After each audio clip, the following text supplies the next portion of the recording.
In front of me here are two RadioShack weather radios which demonstrate the technological advances in 9 years. On the left, we have a RadioShack 12-519 which started production in 2009. On the right, we have a RadioShack 12-260 from the year 2000. Which one do you think we're going to review in this episode? That's right, the 260. This is a bizarre little radio. Its design reminds me somewhat of the Midland WR100, particularly the version 5, just without the capacitor failure. It has a screen, so you might think, oh, it's SAM activated. Wrong, it's 1050 hertz. The screen actually does have some uses. So, let's take a look at this. So, first, talking about the design of the radio. It's all plastic, but it's actually not cheap feeling plastic. Not premium plastic, but not cheap either. Just kind of middle of the road. On the top of the radio here, you have your LCD screen, 4 buttons. On the back of the radio here, you have your traditional RadioShack antenna, the DC power input, your alert switch, which I'm presuming either turns, oh no, that's the alert switch, either turns off the alert or puts it into alert lock mode, and your alarm switch. On the bottom of the radio here, you have wall mounts, which are pretty nice. A flip-out leg, which is another reason why I consider this to have a similar design to the WR100. Although the WR100 had 2 flip-out feet, kind of like a keypad or like a computer keyboard or something.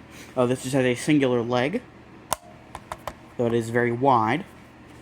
And on the front here, with 2 of the feet attached to it, the feet here and here are actually plastic molded, so these are the only actual rubber feet, which seem to be kind of intact.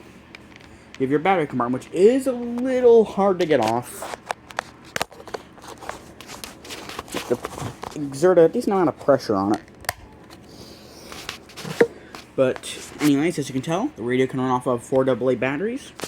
And much like all other good radios, there's a pad there, which is also still intact. I'm actually going to put in 4 AA's. Calm down, Arlo. Calm down.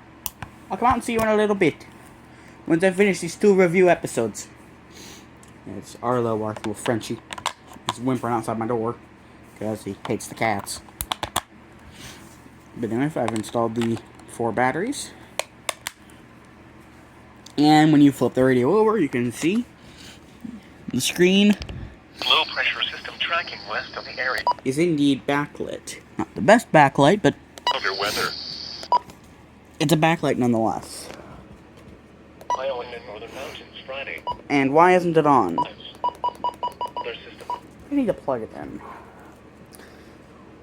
This is a Netgear power supply that actually came with my 262, which, as you know, is dead.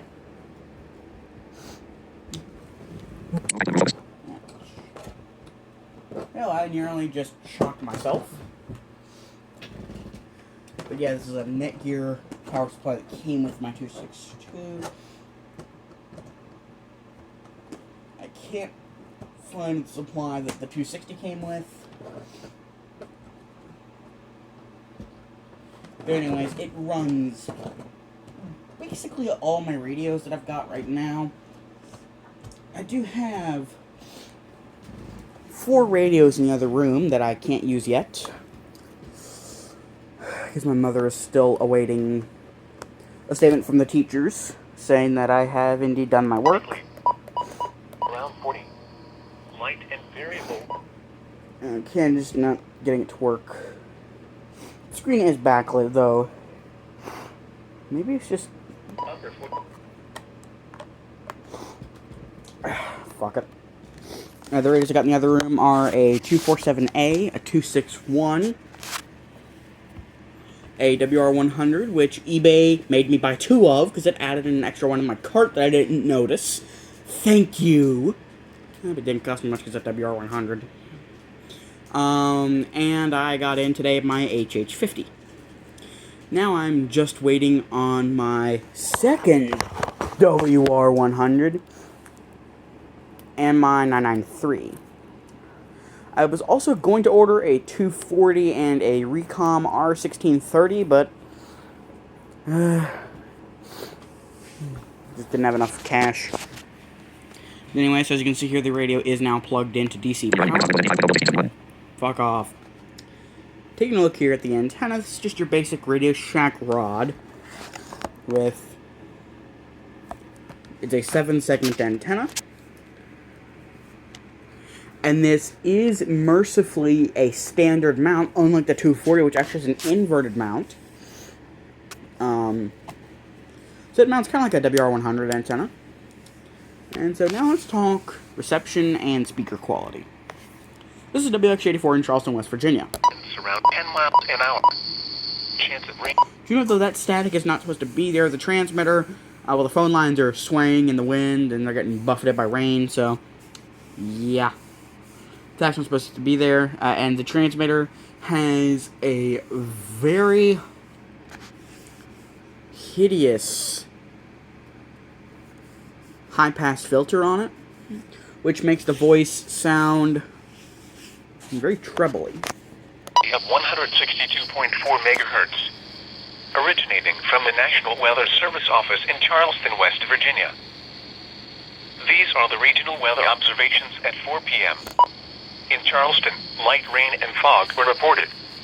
The temperature was 36 degrees, the dew point 36, and the relative humidity 100%. The wind was variable at 5 miles an hour. Barometric pressure of 30.26 inches and rising. Huntington reports cloudy and... So as you can tell, it's not the best sounding, partially due to the transmitter, but it's certainly good enough to understand, and of course that noise isn't supposed to be there. I'm sure this would have been very epic and a little terrifying to hear this with the CRS voices. Cloudy and 33 at Parkersburg, cloudy 35, and at Clarksburg, F in the chat for CRS. To do the siren test on this radio, it's very simple. Kind of like the 262, you just hit one of your volume keys. Although this, it actually lets you adjust the volume of the siren, and it's not a pseudo-perpetual siren. It's longer than, say, the 519 or the 99X series, but it is kind of short. And you can indeed adjust the volume from... Does that double beep when you get to the bottom? Goes from there.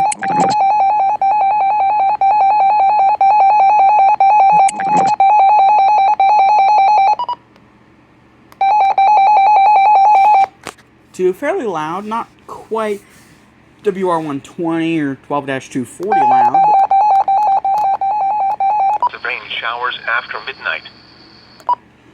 Next, we'll talk about setting stuff with this set button, which you set your channel, time, your alarm, which is what the screen is mainly intended for, as well as a couple of other things. I don't know. The main thing is to set your channel, hold the button until you hear the long beep.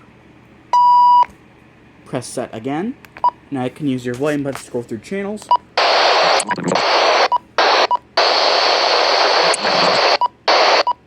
Saturday, And mostly it does cloudy. have channel search. So as you can see, it'll seek out WX84.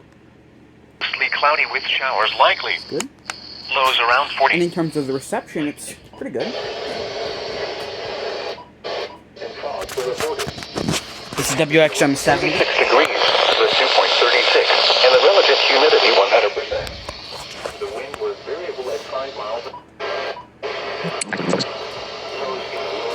And you can faintly hear WXM74 in Sutton.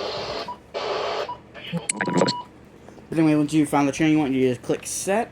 And then to exit setup, you just hold the button again to hear the long bleep. And yes, it does shut the amplifier off, which is why you heard the little pop there. Indeed, that's why also, if you let it sit long enough and you hit, say, one of these buttons, that's why it has to hesitate a moment. Or if you let it wait long enough, An hour with gusts up. you don't hear the beep. Whereas if you plug in an AC adapter that runs the radio,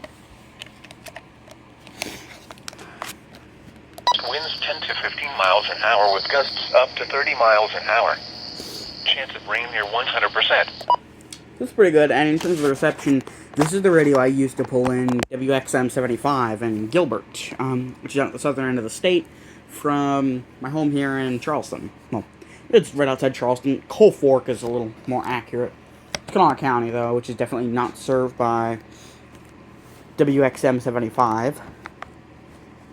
So overall, I would say this radio is okay today.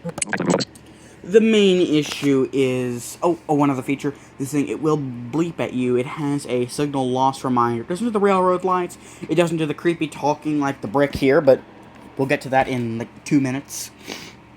Or another video. Anyways. But it will bleep at you, which is how I figured out when WX84 was going off the air and stuff. Earlier this month or late last month, I forget which one it was. But, anyways, the conclusion, if you're wanting a radio to keep you informed in the event of severe weather or local emergencies, your best bet is honestly to get a WR120 from Midland. It's an excellent radio. Be had for around $30 at Walmart or at various online retailers such as Amazon, eBay, or MidlandUSA.com. Not to mention that thing's louder and it has same detection, so you can set what county you want your alerts for, and you can even block out the alerts you don't need. This thing activates for anything and everything. It doesn't care. Which, I mean, if you're an EAS geek, feel free to get this if you want it, but I wouldn't really consider this to be an essential radio. Anyways, that's all. Thanks for watching. I got another review to film.